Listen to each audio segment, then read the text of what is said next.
నంది శివుని వాహనం, పరమేశ్వరుడి సేవకుడు, కైలాసంలోని సేనలకు అధిపతి. అలాంటి నంది విష్ణువును ఆరాధిస్తాడా? జగన్నాథుడికి పూజలు చేస్తాడా? ఇది నిజంగా వింతే కదూ. నందితో పూజలు అందుకుంటున్న ఆ విష్ణు ఆలయం ఎక్కడుంది?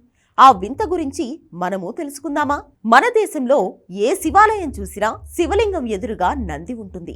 నందీశ్వరుణ్ణి పరమశివుడి వాహనంగా పరిగణిస్తారు. నంది విగ్రహం లేని శివాలయాన్ని ఊహించలేం. శివుడి ఎదురుగా కూర్చుని ఒక సెకను కూడా మిస్ అవ్వకుండా పరమేశ్వరుణ్ణి నందీశ్వరుడు సేవించుకుంటాడని పురాణాలు చెబుతున్నాయి.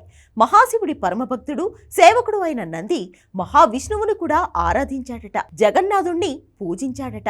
నంది పూజించిన విష్ణుమూర్తి ఆలయమే కుంభకోణంలోని జగన్నాథ పెరుమాళ్ ఆలయం. నందీశ్వరుడితో పూజలు అందుకున్నందుకే ఇక్కడి స్వామివారిని నందినాథన్గా కూడా పిలుస్తారట. కుంభకోణంలోని జగన్నాథ పెరుమాళ్ ఆలయంలో విష్ణుమూర్తి కత్తి, విల్లు, శంకుచక్రాలు ధరించి ఉంటారు. శ్రీదేవి, భూదేవి సమేతంగా దర్శనమిస్తాడు. అయితే ఇక్కడి విష్ణుమూర్తిని నంది ఎందుకు పూజించాడు అంటే దాని వెనుక ఒక పురాణ గాథ ఉందని చెప్తున్నారు. ఒకరోజు నంది వైకుంఠానికి వెళ్ళాడట. అక్కడున్న ద్వారపాలకులు అడ్డుకోవడంతో వారి పట్ల దురుసుగా ప్రవర్తించి అవమానించాడట. దీంతో ఆగ్రహానికి గురైన వైకుంఠ ద్వారపాలకులు నందిని శపించారట. భరించలేని వేడితో బాధపడమంటూ శాపం పెట్టారట. ఈ విషయాన్ని శివుడికి చెప్పడంతో ప్రస్తుతం కుంభకోణం ఉన్న ప్రాంతంలో తపస్సు చేసి విష్ణువుని ప్రార్థించమని చెప్పాడట. అదే ప్రాంతంలో విష్ణుమూర్తి కోసం లక్ష్మీదేవి కూడా తపస్సు చేసిందట. నంది తపస్సుకు మెచ్చిన విష్ణుమూర్తి ద్వారపాలకుల శాపం నుంచి విముక్తి కలిగించాడట.